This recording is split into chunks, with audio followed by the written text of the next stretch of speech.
புஸ்தகத்துல இருக்கிறதெல்லாம் ஹிஸ்டரி இல்ல, ஹிஸ்டரி எல்லாம் புஸ்தகத்துல இருக்கிறது இல்ல. பல யுகங்களுக்கு முன்னாடி ஒரு அரசாங்கம் இன்றைக்கு இருக்கிற மாதிரியே அது ஒரு ஸ்கூல் நடத்திட்டு, அந்த ஸ்கூலுக்கு ஒரு பையன் போறான். அந்த ஸ்கூலை யாரு நடத்தினான்னா அந்த அரசாங்கத்தோட ஹெட் பேர் இரண்யகசிபுன்னு பேர். அன்னைக்கு நடத்தின இரண்யகசிபு நடத்தின ஸ்கூலுக்கு ஒரு பையன் ஒருத்தன் போறான். அந்த பையன் பேரு பிரகலாதன். அவன் அந்த ஸ்கூல்ல என்ன பாடம் நடத்தணும்னு சொன்னாங்களோ அவன் அதை படிக்கல, அவன் வேற ஆல்டர்னேட் ஹிஸ்டரி படிச்சுட்டு வந்தான். அந்த மாதிரி அந்த காலத்து இரண்யகசிபுக்கள் நடத்தின ஸ்கூல் மாதிரி இந்த காலத்து இரண்யகசிபுக்களும் பல ஸ்கூல்கள் நடத்திட்டு இருக்காங்க. இன்னைக்கு இந்த பாடத்திட்டம் நமக்கு வேண்டாம், இதுக்கு வேற ஒரு பள்ளி இருக்கு, அந்த பள்ளி தான் இந்த அறிவை தேடி என்று அறிந்து கொள்வதற்காக அவங்க எல்லாரையும் இந்த புது பள்ளிக்கு நாம் அனைவரையும் மாணவர்களாக அழைக்கிறேன். இது என்ன, இதை நீங்க ஸ்கூல்னு சொல்லிட்டீங்களே அப்படின்னா, ஒரு 32 வருடங்களுக்கு முன்னால போறோம்.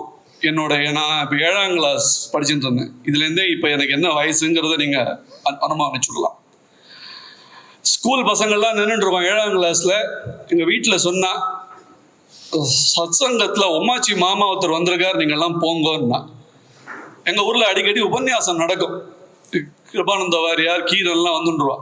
உபன்யாசம்லாம் வந்தால் நாங்கள் டக்குன்னு எந்த வேலை இருந்தாலும் அப்படியே வச்சுட்டு we used to go there. ஏன்னா அதில் வந்து 2 அனுகூலம். வீட்டில் இருந்தால் பாடத்தை படின்னு சொல்லி ஒரே அருவை, அதுலேருந்து எஸ்கேப் ஆகிடலாம்.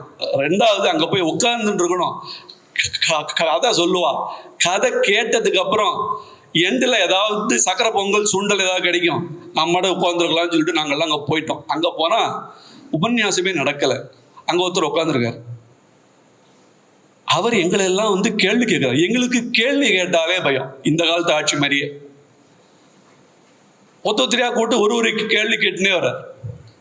என்கிட்ட வந்தார், நீ எந்த ஊர், என்ன பேர், இதெல்லாம் கேட்டு, உங்க ஊர் பக்கத்துல ஒரு பெரிய கோவில் இருக்கே. ஆமா, பெரிய கோவில்னு பேரு. யாரு கட்டினா? ராஜராஜன் கட்டினான். அவன் ஆம்படையா பேரு என்ன அப்படின்னு. எனக்கு ராஜராஜன் தான் தெரிஞ்சது, அவன் ஆம்படையாவை பத்தி எனக்கு ஒன்றும் தெரியல.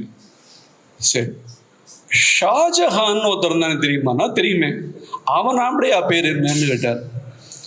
எனக்கு ஆஹா, எனக்கு இந்த கேள்விக்கு பதில் தெரியுமே அப்படின்னு நான் என்ன பண்ணேன், மும்தாஜ் மஹால், சந்தோஷமா சொல்றேன். அப்ப அவர் ஒரு கேள்வி கேட்டார், ஷாஜஹான் உனக்கு என்ன ஓரவான்னு கேட்டார். எனக்கு அப்போ அந்த வயசுல புரியல. ஏடா, உங்க ஊர் பக்கத்து ஊர் அவ்வளோ பெரிய கோயில் கட்டினவன், அவனுடைய மனைவி பேர் உனக்கு தெரியல.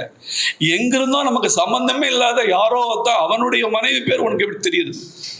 ஆமா இல்ல அப்படின்னு சொல்லிட்டு, இல்ல மாமா, இதுதான் எங்களுடைய புஸ்தகத்துல இருந்து, ஹிஸ்டரி புஸ்தகத்துல இருக்குன்னு நான் சொல்றேன்.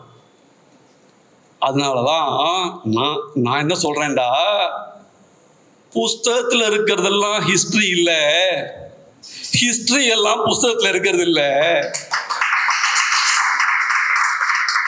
ஸ்கூல்ல படிக்கிறத விட்டுட்டு, ஸ்கூல்ல படிச்சுட்டு பாஸ் பண்றதுக்கு என்னத்தையா எழுது, ஆல்டர்னேட் ஹிஸ்டரின்னு ஒண்ணு இருக்கு, அதுக்கு நோக்கி போ அப்படின்னா. எங்க போய் படிக்கிறதுன்னு, RSSங்கிற இயக்கம் இருக்கு, அங்க போன்னு சொன்னார். அந்த மகான் அன்னைக்கு போட்ட விதை இன்னைக்கு இந்த இவ்வளவு பெரிய அறிஞர்கள் மத்தியில பேசுவதற்கு எனக்கு ஒரு வாய்ப்பை ஏற்படுத்தி கொடுத்திருக்கிறது என்று அந்த முதல் குருவை எண்ணுகிறேன். யாருன்னா வீரத்துறவி ராமகோபாலன்ஜி. அன்னைக்கு அவர் சாதாரணமா போட்ட ஒரு விதை. சின்ன பையன் தானேன்னு சொல்லி அவர் எதுவும் சொல்லல, நீ இங்க படிக்கிறதுக்கு உனக்கு இல்லடா, நீ அங்க போடான்னு. அதுல இருந்து என்ன ஆயிடுதுன்னு கேட்டா, ஸ்கூல் புக்ல எது இருந்தாலும் அதை வந்து அது வந்து பொய்னே நினைக்க ஆரம்பிச்சிட்டேன். அது பல இடங்கள் லாபத்தாகவும் போயிடுது. சரி, இப்ப நம்ம எல்லாரும் இந்த பள்ளிக்கு வந்துட்டோம். இந்த பள்ளிக்கு வர வேண்டிய அவசியம் என்ன அப்படின்னா, நேர்மையான கல்வி, உலகியல் கல்விங்கிற கல்வியில ஒரே இருட்டா இருக்கு. ஒரு இடத்துக்கு போயிட்டே இருக்கும். ஒரு அசம்ஷன் பண்ணிக்கோங்க, ஆற்காடு வீராசாமி தான் எலக்ட்ரிசிட்டி மினிஸ்டர்னு வச்சுக்கோங்க. எப்ப பார்த்தா இருட்டா தானே இருக்கும். ஏற்கனவே இருட்டா இருக்கு, மொத்த கரண்ட்டும் கொடுத்து ஒரே இருட்டு. என்ன பண்றதுன்னு தெரியல. கீழே பார்த்தா பாம்பு, கை கால்லாம் நடுக்கிறது, மண்டையிலேருந்து கால் வரைக்கும் வேத்து கொட்டுறது. அந்த ஒரு க்ஷணத்துல என்ன ஆகுதுன்னா நம்மளுடைய மொத்த வாழ்க்கையுமே நம்ம கண் முன்னாடி ஓடிடுறது. என்ன பண்றதுன்னு தெரியல. கீழே பார்த்தா பாம்பு லேசா நம்ம கிட்ட வர மாதிரியே இருக்கு. அப்போ கரண்ட் வருது. யாரோ ஒருத்தர் ஒரு சின்னதா ஒரு டார்ச் லைட் அடிக்கிறார். இப்போ ஒருத்தர் அடிச்சாரு, அது இல்லை, உண்மையான டார்ச் லைட், நேர்மையான டார்ச் லைட் ஒருத்தர் வந்து அடிச்சாரு நமக்கு. அந்த டார்ச் அடிச்ச உடனே என்ன, உண்மையான டார்ச்னு சொன்ன உடனே பெரிய டார்ச்சே வந்துட்டு உள்ள ரங்கராஜ் பாண்டேஜி வந்துட்டார்.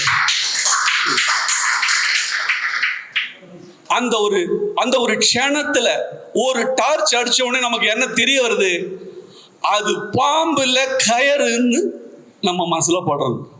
கயிற்றரவுன்னு ஆதிசங்கரருடைய அந்த அத்வைத பார்வை அந்த இடத்துல. அப்ப என்ன ஆறுதுன்னா, ஆனா அந்த அது பாம்பு இல்ல கயறுன்னு தெரிஞ்சதுக்கு அப்புறம் நம்ம உடம்பு ஆடிட்டு தான் இருக்கு.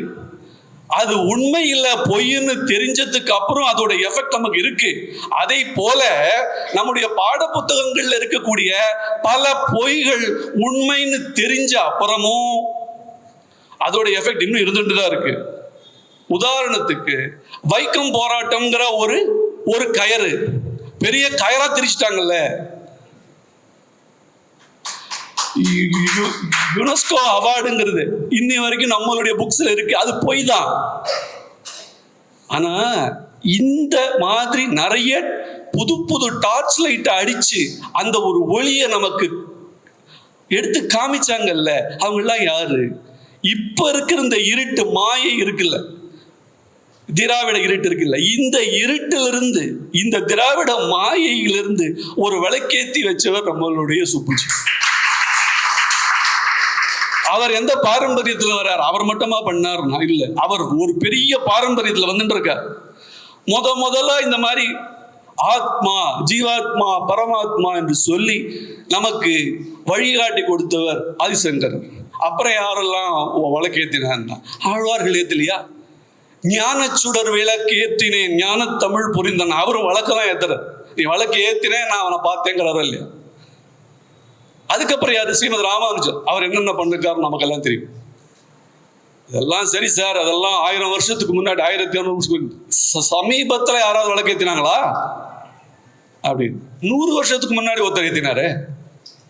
மகாகவி பாரதி மாடனை காடனை வேடனை போற்றி மயங்கும் மதியிலிகாள் பல்லாயிரம் வேதம் அறிவொன்றே தெய்வம் உண்டாம் என்னல் கேளீரோ, சுத்த அறிவே சிவம் என்று கூறும் சுருதிகள் கேளீரோ, பல பித்த மதங்களிலே தடுமாறி பெருமை எழுவீரோ அப்படின்னு அறிவை தேடி போன்னு பாரதி சொன்னான்ல. அந்த பாரதி காட்டின வழியில இன்னைக்கு நாம் எல்லாம் அறிவை தேடி வந்திருக்கிறோம் இந்த இடத்துல.